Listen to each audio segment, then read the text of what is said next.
This is Emily Ebert's, Demi Bartonek's, and Michaela Serrioz's ethics presentation over cloning. The purpose behind our group's presentation is to address the moral issues and risks behind human cloning. We are using Dolly the sheep as an example of cloning, and from Dolly's example, we will construct arguments against human cloning. The Roslin Institution website provided the information on Dolly's life and how she was created. Dolly was an experiment conducted at the Roslin Institute by scientists Ian Wilmot, Keith Campbell, and their colleagues. Dolly was cloned through the process of somatic cell nuclear transfer.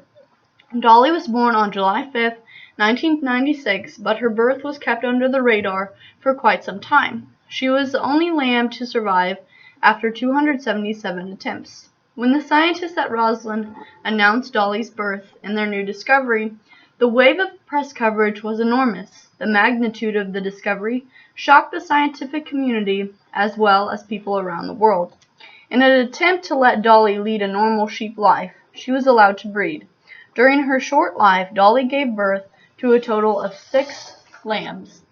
Even though the scientists tried making Dolly's life normal, she herself was not. At the age of 1, tests revealed that Dolly's telomeres were much shorter than other sheep at her age. Telomeres are sections of DNA at the end of chromosomes. These telomeres get shorter as cell divisions occur and as animals age. Dolly's DNA was much older than she was, and which caused her to age very quickly.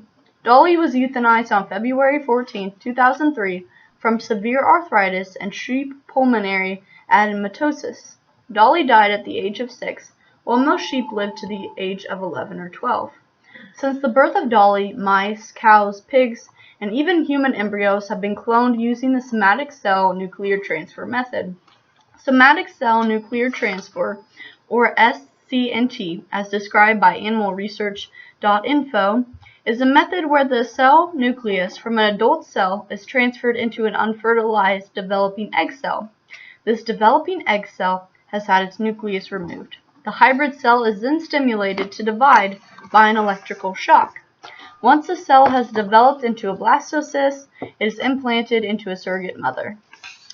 According to our ethics textbook, Analyzing Moral Issues, with the announcement of Dolly's birth, many countries established temporary bans on human cloning research. In the United States, the 1997 Cloning Prohibition Act banned the use of cloning for the creation of humans for 5 years.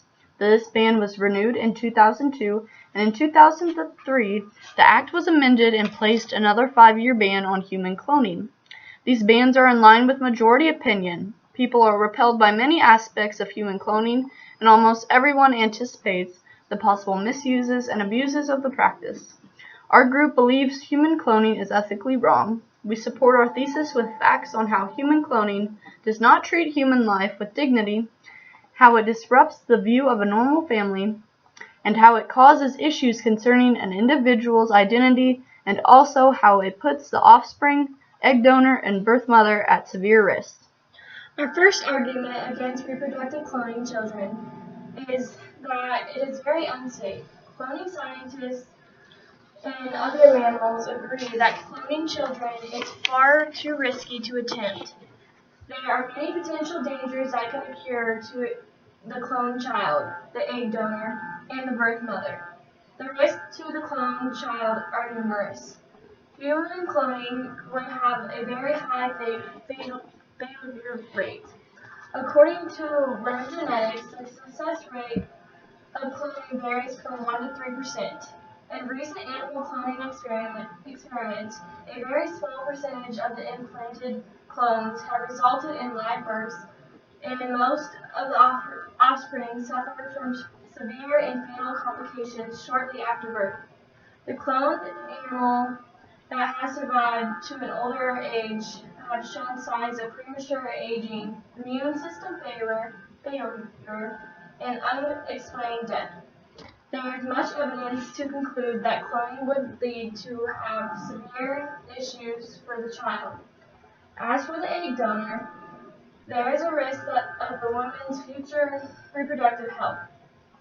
An egg donor's reproductive health can be damaged by the hormonal treatments used for egg retrieval. As human cloning puts the surrogate mother at risk, life science states that the mother can experience a large placenta, which can result in the blood flow to the child. In animals, scientists have found that the mothers have difficulties giving birth to cloned offspring due to the disease called large offspring syndrome. Large offspring syndrome is a condition where the offspring's organs are abnormally large at birth. If human cloning is allowed, the birth mother would suffer from late-term fetal losses and serious complications during labor. Another risk that human cloning poses is that the cloned individual may experience concerns about his or her distinctive identity. Human cloning threatens a cloned person's sense of identity and individuality. Our genetics don't determine our identities, but our genetics uniqueness is an important source for who we are and how we regard ourselves. Normal individuals know that their unique gifts and characteristics have not been previously proposed, and therefore go on to live and choose their own future that is not already determined. A cloned child is at risk of living a life that is overshadowed by the original being. The parents or other persons may try to shape the new life according to the original. Also, the cloned individual may be constantly compared to the twin.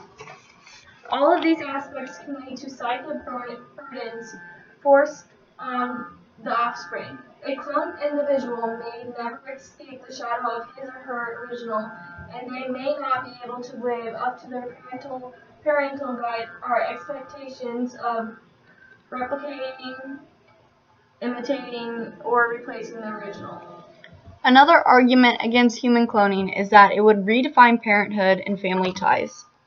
According to bioethics.gov, if human cloning is allowed, the clear designations between father, mother, brother, and sister would become blurred. A mother could give birth to her genetic twin, and the father would be genetically identical to his son.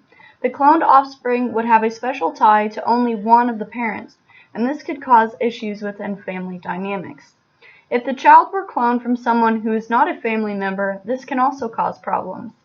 The child that is cloned from someone outside of the family has been produced as a precise genetic image of another and for some particular reason. The cloned individual is going to seek connection with the original, which may lead to complications within his or her current family. Adopted children seek connection to their biological parents, but the cloned child would seek a connection that is much greater because the original would be their twin and he or she was a clone of the original for a specific reason. A cloned family is much different from a natural or an adoptive family. By breaking down barriers between generations and the repelling aspect of father-son or mother-daughter twins, cloning would strain the social ties between families. Cloning makes the procreation of children a type of manufacturing. According to Immanuel Kant's categorical imperative and many other philosophies, humans have great value. These philosophies stress the importance of treating people as ends in themselves and never as a means only. The practice of cloning treats people as merely tools or devices that satisfy other people's goals. In recent years, genetic scientists have considered using cloning as a new type of organ donation. By using clones as organ donators, we are once again reducing people to just their valuable parts and treating people as a commodity. All types of cloning, sexual, reproductive, and organ donation cloning, involve using a human to carry out someone else's desires and is morally unacceptable. In Leon Kass's The Wisdom of Repugnance, Why We Should Ban the Cloning of Humans, he states, human cloning would represent a giant step towards turning begetting into making, procreation into manufacturing. Procreation is a natural process. A child's genetics is to be determined by nature and chance. In procreation, the child is genetically kin to both of the parents, but at the same time, each child is genetically unique. Cloning takes away all of these aspects of procreation. The practice of cloning is the practice of human design on another individual.